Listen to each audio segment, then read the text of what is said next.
शरद भाई, पहली चीज तो यह है कि मैं जैसे देखता हूं प्रियंका गांधी का वायनाड लड़ना, जैसे एक कंस्टिट्यूंसी को थोड़ा विश्वास रहता है आपके ऊपर कि आप छोड़ेंगे नहीं छोड़ेंगे, तो मुझे तो बिल्कुल शुद्ध रूप से जमानत के रूप में लगता है कि राहुल गांधी ने जमानत जैसे नहीं दी जाती है, एक सिक्योरिटी आप देते हैं कि भाई मैं यहां से जा रहा हूं, जमानत के रूप में ये आपके पास है, जब आप कहेंगे तो मैं हाजिर हो जाऊंगा, लेकिन मेरे as a security she is there. तो वो जमानत के रूप में भी एक वायनाड है, और ये लोगों का कॉन्फिडेंस रहेगा कि भाई ये लोग हमारी बात इन तक पहुंच जाएगी। मैं एक और चीज जरा शरद भाई, वो एक थोड़ा डेलिकेट मामला था, मैं वेट कर रहा था कि मैं आप ही से पूछूं।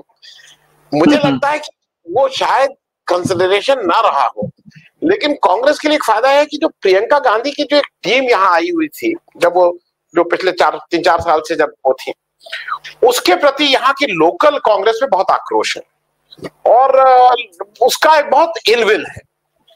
तो मुझे कभी कभी ये लगता है कि प्रियंका गांधी के वायनाड जाने से शायद ये जो एक लोकल एक जो खींचतान है, वो है कुछ 2-4 लोग, वो अभी भी उतने ही एक्टिव हैं, उस पे भी काफी कुछ विराम लगेगा। मैं इस पे भी आपका एक राय जरा समझना चाहूंगा शरद भाई, जो लोकल कांग्रेस है राहुल गांधी जी।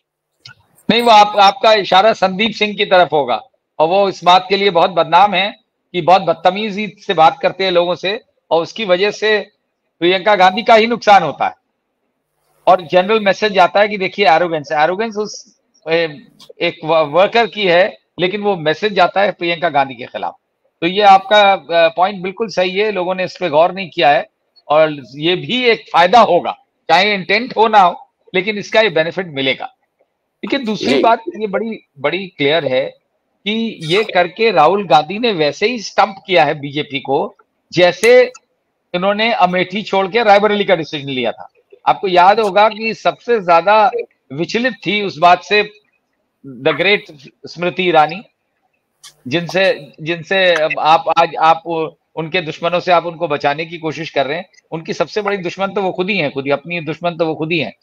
तो और उन्होंने जिस तरीके से रिएक्ट किया था, और उसी दिन पता लग गया था कि इनको मुंह की खानी पड़ेगी। जिस तरीके से उन्होंने बार बार इन्होंने कहलवाया था, और प्रधानमंत्री ने भी कहा था कि भाग गए राहुल गांधी, भाग गए, ये सब चीजें कही गई थी। और उन राहुल गांधी का ये मूव उस टाइम सबको ताज्जुब हुआ था इससे कि ये क्यों किया है इन्होंने, हम लोगों को भी लग रहा था। लेकिन आफ्टर सम टाइम ये बड़ा क्लियर हो गया कि ये एक स्ट्रेटेजिक मूव है, और किशोरी लाल शर्मा को लाके जब उन्होंने खड़ा किया तो बिल्कुल ही बीजेपी के में इस तरह एक तरीके से अंदर भूचाल आ गया। उनको इस बात की ज्यादा तकलीफ हुई, क्योंकि उनके यहाँ उसी दिन क्लियर हो गया था कि अगर ये ऐसा कर दिया उन्होंने कि अगर ये अमेठी हारते हैं तो कोई बात नहीं, एक पार्टी का ऑर्डिनरी वर्कर हारता है। और लेकिन उससे बड़ी चीज यही थी जिसकी उस दिन से उम्मीद लगी हुई थी कि अगर स्मृति ईरानी हार गई तो उसका पॉलिटिकल करियर खत्म हो जाएगा।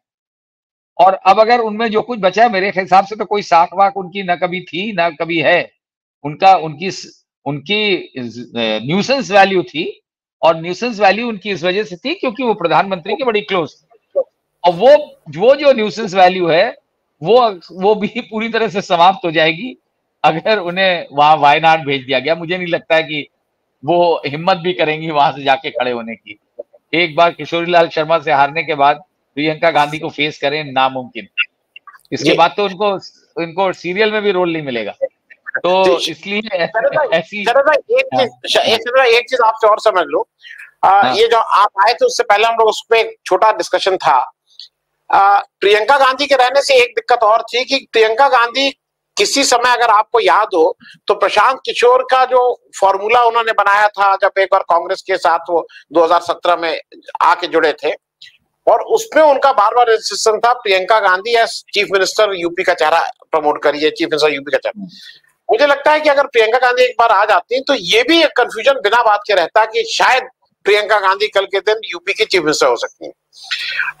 उस पर भी विराम लगाना जरूरी है, क्योंकि जिस समय जिस डेलिकेट इस जगह खड़े हुए हैं समाजवादी पार्टी और कांग्रेस का गठबंधन, उसमें इस तरह की कोई भी राय मात्र भी कुछ गलतफहमी नहीं होनी चाहिए।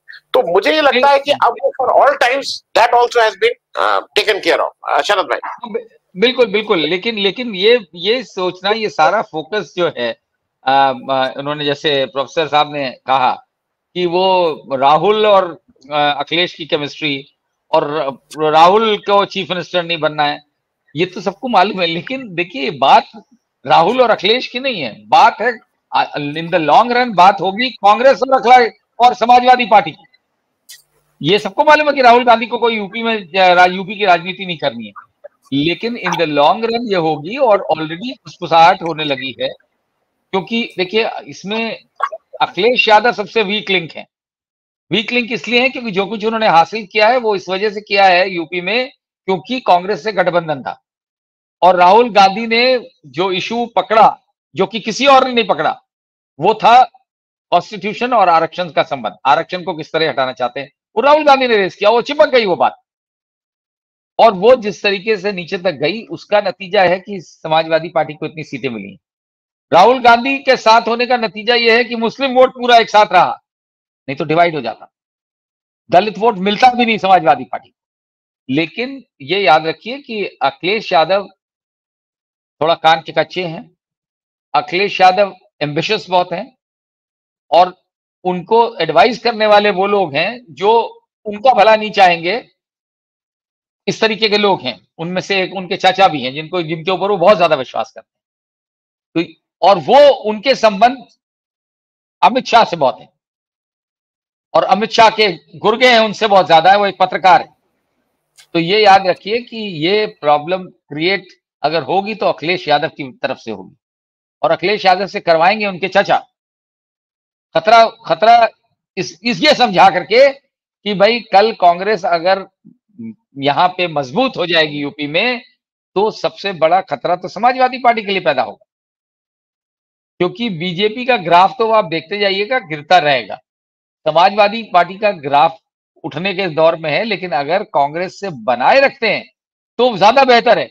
अगर उन्होंने सोचा, ये सोच लिया दिमाग में कि हमारी Congress will be a threat to Samajwadi party, तो फिर बंटाधार हो जाए, और इसकी पॉसिबिलिटी ज्यादा है। ये क्योंकि अखिलेश यादव में कैलिबर की देखिए कमी है।